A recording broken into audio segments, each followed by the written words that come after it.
Welcome to Mommy Heal Thyself. We feature guests who provide you with the tools, resources, and strategies you need to say no to a life of pain and suffering from all forms of preventable disease, toxic drugs, and unnecessary surgeries. We hope to inspire you to boldly reclaim your ability to heal and to serve the ones you love.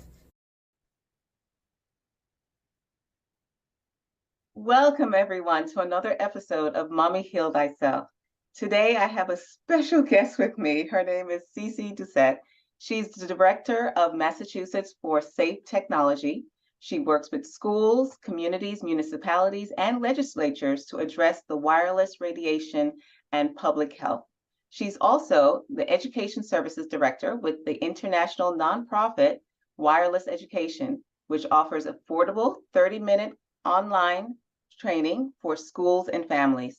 She is honored as the co-chair of the technology panel for the NIH Health in Buildings Roundtable Conference and the present state and local policy at EMF Medical Conference.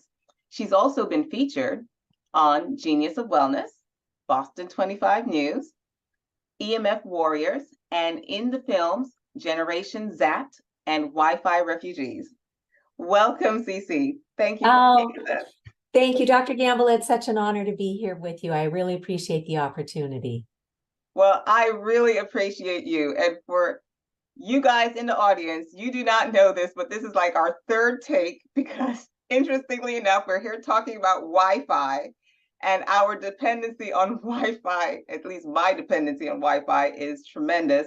I live out in the country and Wi-Fi goes in and out sometimes. So it's very phenomenal that we have CeCe here to talk with us about the other side of Wi-Fi that many of us do not know, about the risks, because many of us are very much focused on the benefits and we don't realize that there are risks to every technology and in particular this technology. So CeCe, thank you for being with us today. It's such a pleasure to be here. And you're right. We've all been given this amazing technology and taught all the benefits, especially convenience, without really understanding the risks. And, you know, I was very guilty of it too. I spent 8 years bringing wireless technology into my children's schools at the time when the ed tech wireless industry was pushing in the 21st century classroom. And here in Ashland, Massachusetts, we're a small town. Our budgets had already been cut to the bone year after year. And so we didn't have money to get all this tech that we were being told our kids would need to succeed in the world. So, you know, good to be moms. We jumped in and started doing fundraisers and we got wireless infrastructure. We got iPads and Chromebooks and smart boards and minis and Apple TV. And what we thought was great. And then one night at book group, a girlfriend of mine who's an electrical engineer, she was reading a book called Zapped, like you stuck your finger in a socket, Zapped, by Anne Louise Gittleman. And she was learning that there are indeed biological effects from exposing ourselves to this man-made energy. And it was book group, so I just made a mental note of it. But then not long after that, another source crossed my desk and I thought, wow, if there's anything to this, I want to know because I literally spent 8 years bringing it in. Exactly. So I'm a technical and professional writer by trade. And I just thought, is there any science to this? And I was astounded, Dr. Gamble, to find literally thousands of studies all over the world showing extensive biological harm. And so when I started doing the research, I'm finding that there are effects on the brain. So this is a little graph that we have. And if you go to Massachusetts for Safe Technology, you'll find everything that I'm talking about easily teed up. I do 2 free public education webinars a month that anybody can come for a little bit longer training. That's a 2-hour session. But here's what it's doing to our brain. And the good news is, once we learn a little bit, we might make some changes and we'll walk you through that too. But insomnia is huge. Anxiety, depression, suicidal ideation like we've never seen before. And even before the pandemic that got so many people anxious, we were already at epidemic levels in our advanced societies with technology. Difficulty concentrating, memory problems, brain fog, chronic fatigue. So then the ears, the ringing in the ears, humming or sharp pains, you might become sensitive to all noises once that starts happening. And then for our skin, rashes, itching, burning, facial flushing, pressure in the eyes, twitching, deteriorating vision, cataracts. And our poor heart, you know, we are bioelectrical beings. And the heart, some people are getting palpitations or arrhythmia. Their heart might go too fast or too slow, depending on their own individual biology. Or it might feel like somebody's sitting on your chest with chest pain and pressure, higher low blood pressure, you know. So there's a lot. And in the long term, so those are all short-term microwave sickness symptoms. In the long term, we're seeing child and adult cancers. We are seeing Alzheimer's coming on at earlier and earlier ages. This radiation from our wireless is a neurotoxin. And then infertility is a big one. And it was actually the infertility studies that got me on my feet as I'm reading through the science, and I'm seeing in certain studies, they've taken male human sperm and exposed it to a laptop with the antennas radiating. And it changed the DNA, which is the roadmap to grow a proper anything from a person to a plant to a pollinator. It slowed the motility of the sperm, and it caused apoptosis or programmed cell death, which means it was killing the sperm in 4 hours of exposure. And I went, you've got to be kidding me. We had just sent our oldest daughter off to college with her MacBook, which she was using right on top of her reproductive organs. And our youngest had just gone into high school. And so for Christmas, we gave her a laptop thinking we'd give her a leg up. Yeah. And so now we have additional fertility studies with wireless radiation. And Kaiser Permanente, for example, did a really good study that showed people who are using wireless technology are having higher miscarriage rates. So I was just stupefied by all of this. How could this be? And I was raising my little hand with my schools going, guys, I think we got a problem here. And I was the grant coordinator for our schools at that point. I had run our education foundation for years. Okay, quick fun fact with Zoom. If I raise my hand like that, the little yellow hand symbol comes up. And then it switches the camera as if I'm in queue to answer a question or ask a question. So, yeah, fun fact, that just started happening last month. Really? I've never, I was like, wow, did I do that? I'm talking with my hands. So I raised my hands with my schools and said, guys, I think we have a problem here. And I got back crickets. And I figured this out over the summer, and that happens to be for the administration the busiest time of the school year, because they've got to close one fiscal year, open the next. They've got to get all their staffing, all their supplies, all their professional training crammed into these short 8 or 10 weeks. So, but I kept reading and I kept finding information, and I started swapping information with one of the school committee members who we had raised our kids together. And I'm going, Lori, look what I'm finding. You know, the French National Library took Wi-Fi out in 2008 because of the biological risks. Whoa. There were schools in Italy and Israel and Belgium who were pulling Wi-Fi out of the schools because it was radiating the children.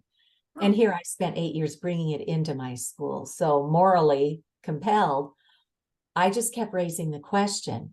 And we became the first public school district in the nation. I know it's hard to read because of the glare, but it says best practices for mobile devices. Turn off these devices when not in use. Turn off the wireless, the access points when not in use. And always place the device on a solid surface, not your body. So I think, in all honesty, what happened is they had a big legal uh-oh moment.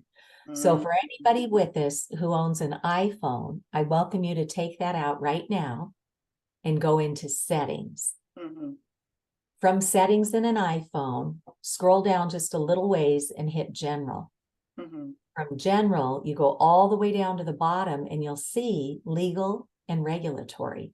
When we hit that, the next screen brings up a little list, and about 4 down, you see RF exposure. radio frequency radiation that they politely call energy, because it is a man-made energy form, but it's actually two-way microwave radiation.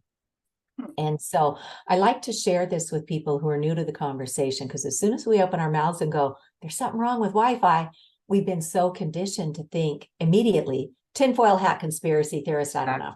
Exactly. But when you show them the legal fine print in their own device,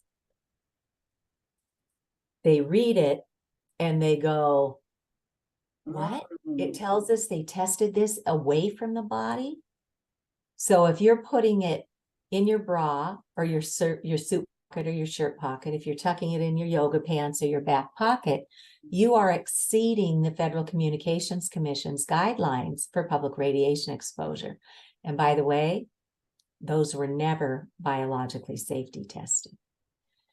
So the industry got in there and set these radiation limits way up here, and the science is now showing the harm is hundreds of thousands of times below that, like really low level of non-ionizing, non-thermal, which means it doesn't have to cause heat to have harm. Yeah. And our current radiation limits are set to heat. How much heat would it take to raise the temperature of gel inside of a military-sized mannequin in 6 or 30 minutes? That's the only testing they did. They never tested for biological effects. And that military model, SAM, specific anthropomorphic mannequin, SAM is modeled after a military man in the 90th percentile of fitness, who's about 6'2" and weighs 220 pounds, which represents basically none of us. So now they tested it on children. I want to get into some of the logistics of this, meaning I'm curious to find out what happened to your school, because they had invested, I would guess, hundreds of thousands of dollars, if not millions of dollars, into making the school advance with wireless. They had also start to receive the benefits of the convenience of utilizing it in the educational process. So what happened when you approached them with all of this information? Yeah, well, when they saw that legal fine print, they realized that they were in a pickle, because they had given the devices to the students and the staff with no safety training. So this is what they did. They hung the sign in all of our classrooms, but they're not doing it. They're waiting for higher authorities to tell them what to do. And so I went to our state level Department of Education, and I presented to them, and I met the man who ran the digital office at the Department of Education. And he had no idea this issue existed. They had gotten wooed by industry at the state level. They had been given these sweetheart deals to get all this wireless into our schools, and then they embedded it into the curriculum. Yeah. So when you open this conversation with the schools, they look at you like a deer in the headlight, because they're deep in bed with industry now. And if they don't do it, they are at risk of getting a low rating from the state, which controls the purse strings. So our schools are between a rock and a hard place. But some schools, particularly private schools, when they learn about this, they have more free reign. And there's one here, for example, a Waldorf school that had a child who was electromagnetically sensitive. And all they had to do was just get Ethernet cables. So it's not rocket science to fix. If you go to the back of your router, you'll see there's still Ethernet ports back there. And I was tickled because, we did what everybody did. We went for the new technology, and we had this stuff all over our house. I ran down to my basement and found the box that had all of our old Ethernet cables in it, and my trim line phone, the long skinny one with the really long cord in the kitchen. That's what's hanging in my kitchen now. And then I got a nice, a few nice office phones for conducting business. So I wound up replacing all of those decked cordless phones in my house, because they're like your own little cell tower sitting there radiating just like the routers are. But you can plug in an Ethernet cable to the back of your router, and then you just run it to wherever you're using technology. And many of our homes already have Ethernet jacks in the wall.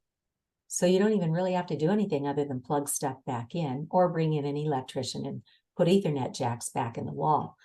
And then who knew, but for like the iPhone, you can buy this little $20 lightning adapter that plugs into the Ethernet cable on one end and then plugs into your device on the other end. Really? So, yeah. So in that legal fine print we were looking at, if you go down to the next paragraph, it says to reduce your exposure, don't touch a radiating device. They don't say it as that forthright. They say to reduce your exposure, use a hands-free option like speakerphone, right? You want to create as much distance from something that's radiating, but we can't kid ourselves. There is no safe level of man-made radiation identified in the scientific literature. And our own government completed a $30 million study through the U.S. National Toxicology Program, which is the gold standard around the world in toxics research. And they determined clear evidence of cancerous tumors and DNA damage. So clear evidence is the highest of 5 categories they could assign. Our own government, right? Yeah. So when I was doing my research, I kept thinking, surely if this is as bad as little me can figure out on my own, somebody's got to have our backs on this, right? And it wasn't until 2015, I fell down the rabbit hole in 2013. In 2015, Harvard Law School Center for Ethics came out with this incredible free online 59-page report called Captured Agency, how the Federal Communications Commission is dominated by the industries it presumably regulates. So when I read this Captured Agency report and I looked at the graphic that they chose, it's a revolving door.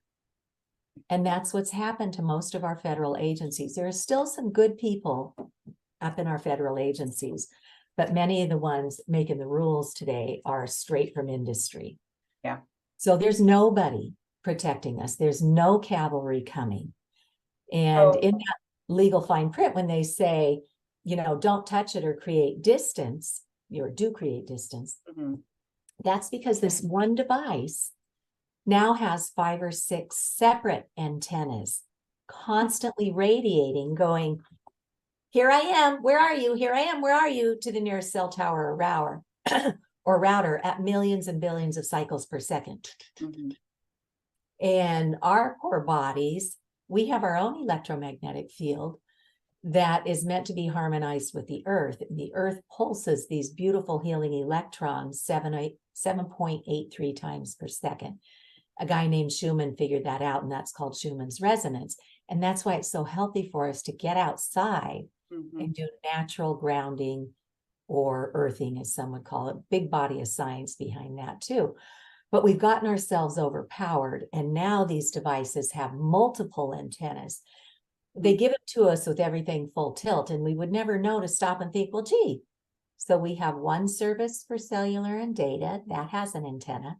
We have one service for Wi-Fi, that has an antenna. Then there's Bluetooth, there's locator, there's hotspot. And for anybody who didn't know any better and went ahead and bought a 5G phone, that has separate additional antennas in there to capture these millimeter waves that are now being used, in addition to the longer waves that we're able to get into our homes and make a connection with your device. What is it that we can do? Because I know that I'm hearing this and I'm overwhelmed. So I can only imagine how other people feel, you know. And so I'm curious if you can tell us 2 things. Number one, what we can do in our homes, what can we do with our personal bodies, and what can we do with our schools? Because I was a teacher in the schools, and you're right. In fact, they have gotten rid of books in the most cases, and now all of the books are online. When your child goes home and says, Mom, I need Wi-Fi to do my homework, they're not lying to you, because they have no books anymore. I know, it's just unconscionable. So to answer your question, what we can do at home is try and create a sleep sanctuary. So if you can, always choose a hardwired connection and go into each device and turn off all of the antennas. So this Ethernet cable, I would plug into the back of my router. And then I would get little adapters. If you no longer have a direct Ethernet port, you can buy little adapters for $20 or $30 for whatever devices you have. And of course, most of us have multiple devices in our homes now. There's something called an Ethernet switch. It's like an extension box for electronics. So you plug one end of the Ethernet cable into your router and then plug the other end in here.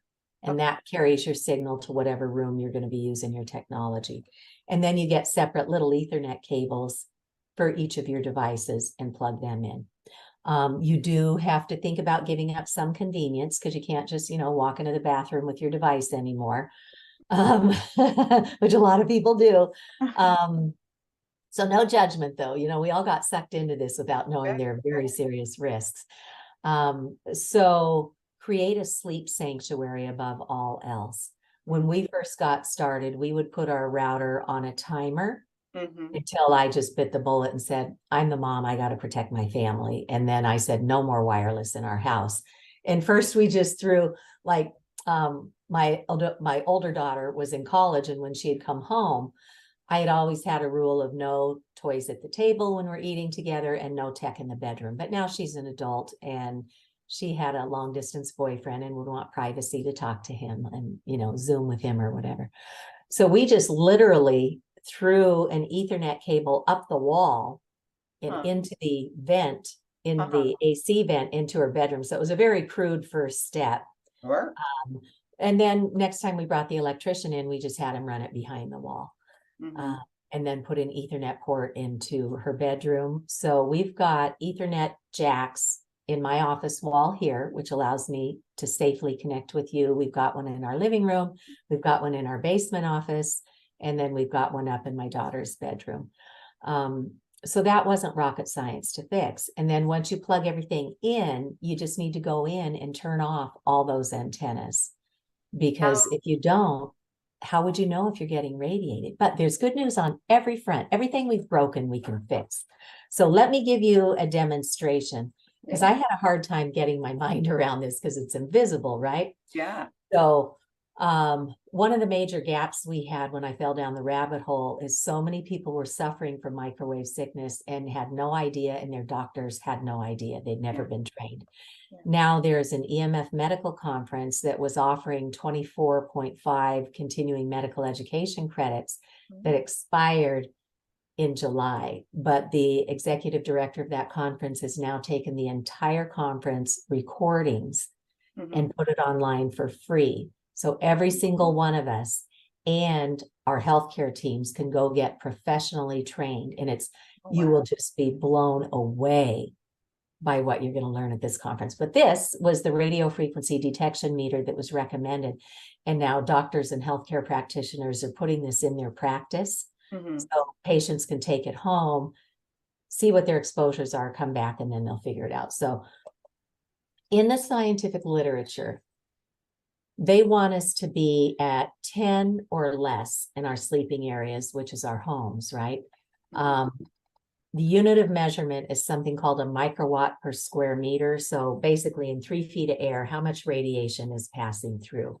We want to be at 10 or less. Right now I'm at 3, because after I stopped circling my tail and finally cleaned up my house, we have a pretty safe house. So watch what happens when I take my cell phone out of airplane mode and all of those antennas start coming online. And they're all pulsing to make or maintain a handshake with the nearest cell tower or router. And this is what our cells, that noise is what our cells are up against all the time.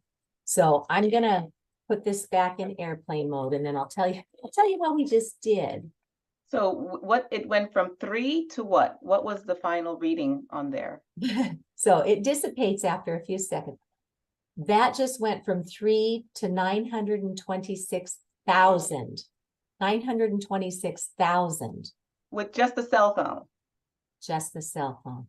So hang on, I just stuck it back in airplane mode. I hadn't done it right before. But yeah, from one device with multiple antennas, and most of our devices have multiple antennas. And now the industry is forecasting, because they're pushing this 5G and the Internet of Things, 5G just means 5th generation, but in addition to what we had for our regular cell phones and stuff, they're adding new waves onto it, these tiny little millimeter waves that can do beamforming to go right to your device, but they still need the bigger waves to find your device and then beamform it. So it's an added layer of toxicity.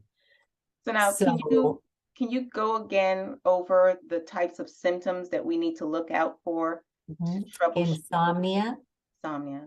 headaches, Mm-hmm. nosebleeds, Mm-hmm. nausea, Mm-hmm. dizziness, Mm-hmm. anxiety, depression, chronic fatigue, cognitive impairment, learning disabilities, pain from unidentified sources that your doctors can't figure out, infertility, cancers, Heart palpitation. autism, ADD, ADHD, Alzheimer's coming on at earlier ages.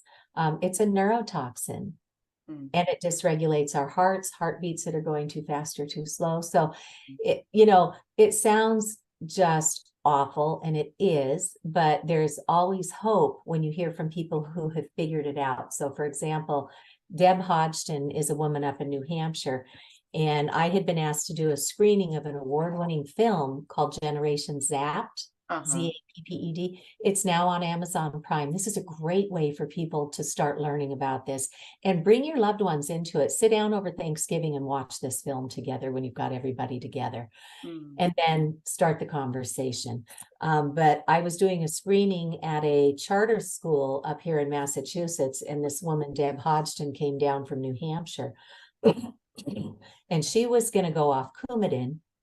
And she had heard that the Wi-Fi can affect the blood.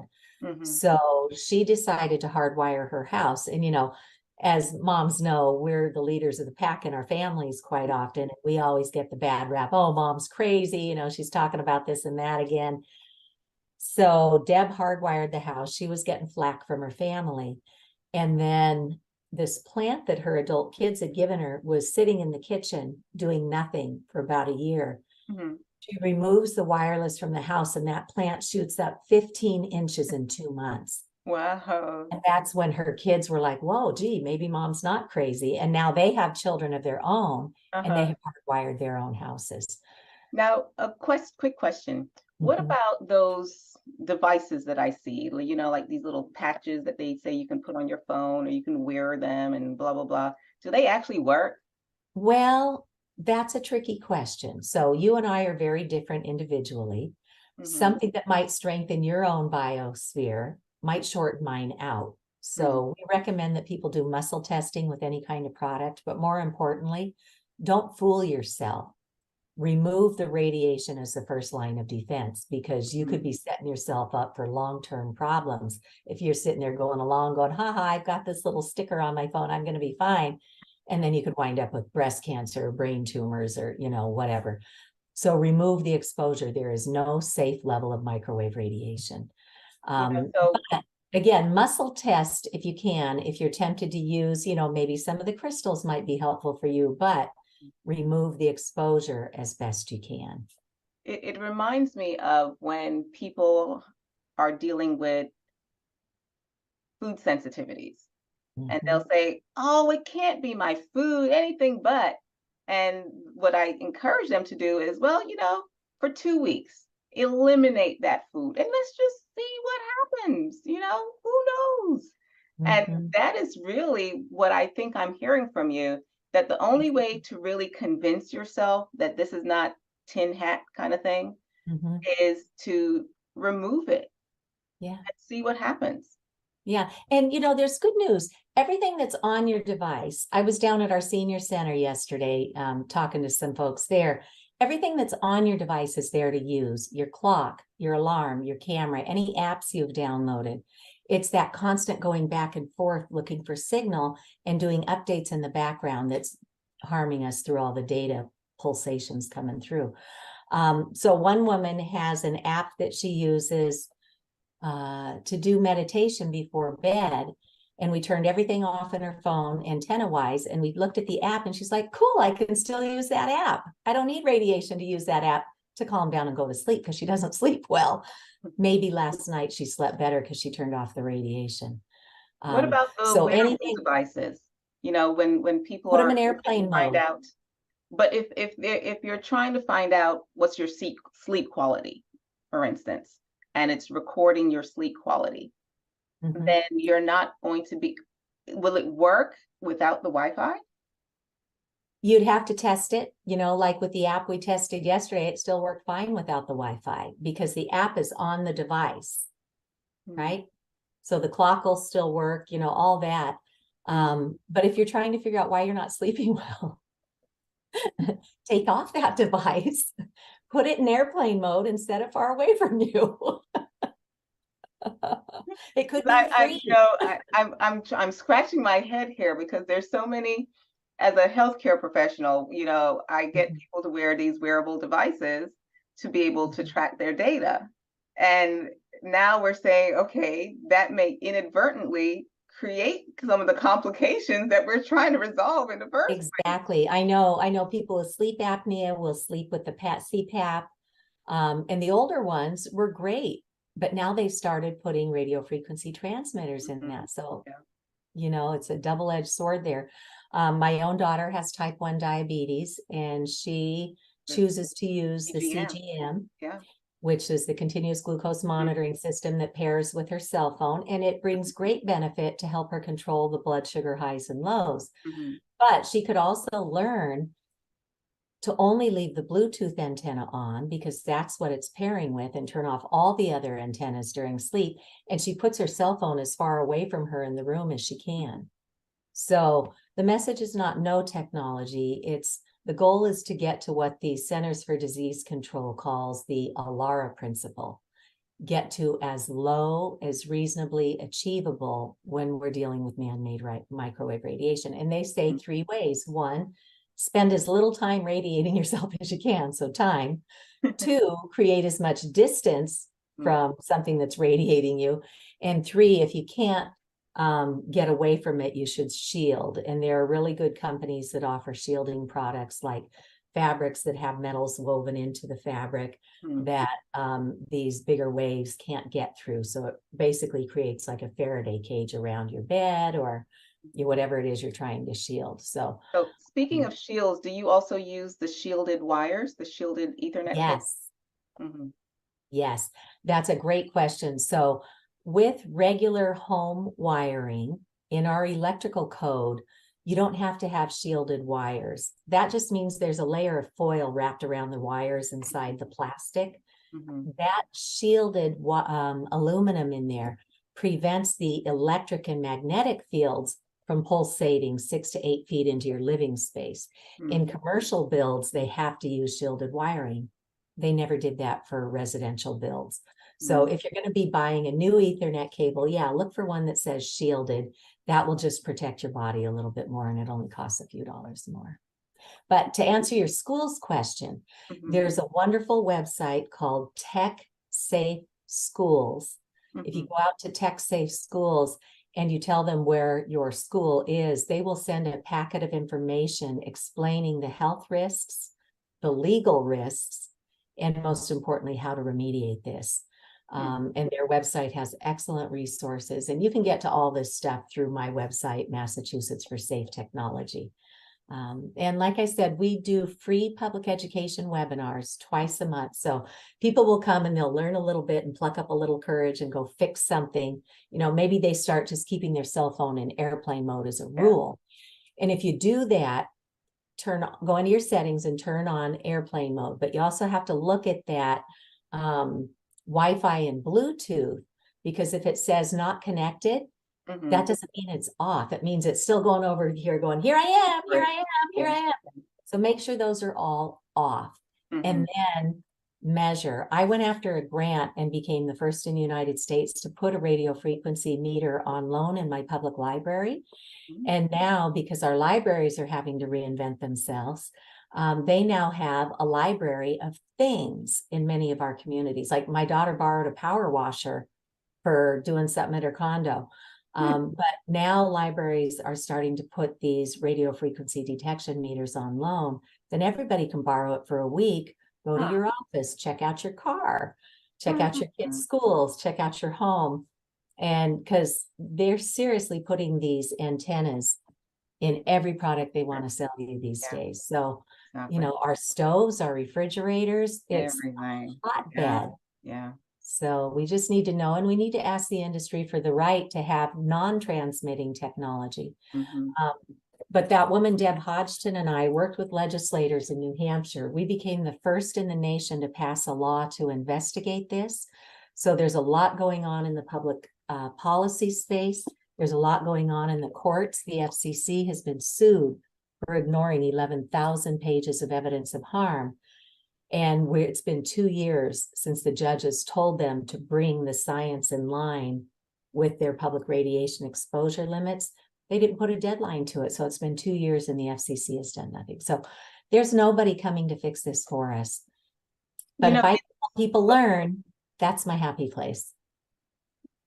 The challenge is that it's so insidious and it's difficult to separate. So even when I moved into this new home, they said that I needed a smart meter. And I said, well, I don't want a smart meter for my electrical. There was no other option. If I did not get a smart meter, I would not get electricity. So it's like you're between a rock and a hard place. You want to do what's right, but sometimes it's difficult for it is. But like I said, for everything we've broken, we can fix it. And you're absolutely right. I measured 2 digital electrical meters on my home. We've got one for electrical and one for solar. And when I counted how many times that thing pulsed microwave radiation, 17,000 times a day. And that is one of the major triggers for people becoming electrically sensitive, is when one of these or a bank of these comes on in a multi-unit dwelling. At the medical conference, they said that and the 5G small cells, in addition to our own stuff, can really bring on the onset of microwave sickness. So in Vermont, though, they have a no-fee opt-out, where if a customer says, I don't want it, thank you, they have to give you an analog meter. And we have a bill here in Massachusetts that would do that.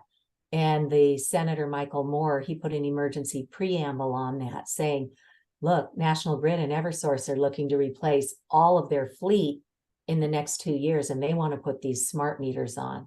Wow. It's a public health crisis, right? So nobody's coming to fix it for us. We have to use our voices and we have to speak up, or we're sitting ducks and we get a smart meter. So you can put little shields on it, but smart meters have a lot of nasty things that happen. Not only do they pulse that radiation back into your home, but one of the properties of this radiation is it likes metal.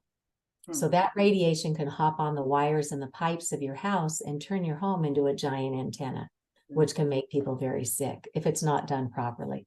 So we don't want to scare people, but knowing is half the battle. So congratulations, you're 50% of the way there.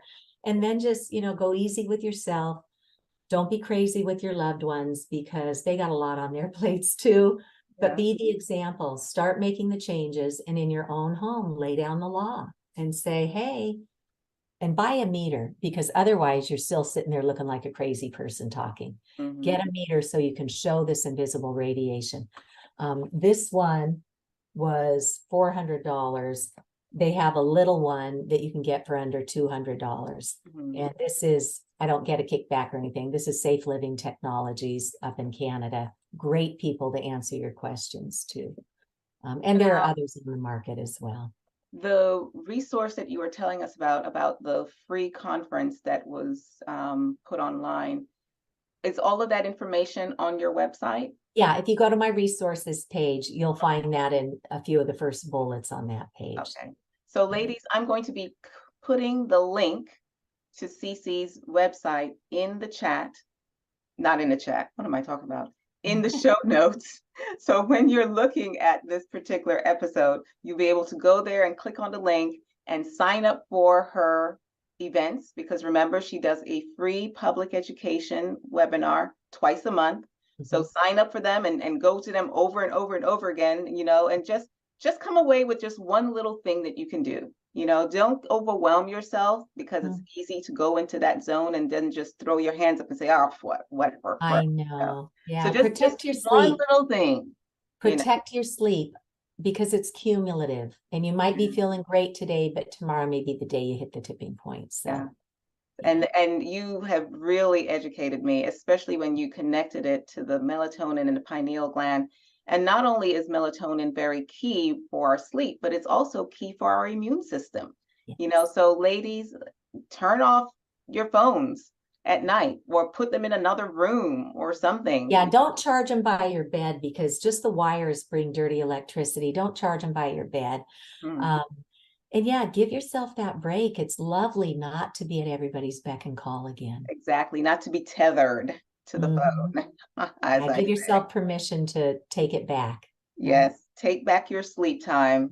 And if you have a landline, if you don't, I suggest you get one. You can forward cell phone calls to the landline. This was never meant to be in our homes. It was meant to be mobile technology, Yeah, right? on the road. So Exactly. we can teach you lots of little hacks. So come along and learn with us. And thank you again for this opportunity to meet with your Thank audience. you so very much. Ladies, we will see you for our next episode. Until then, peace and blessings.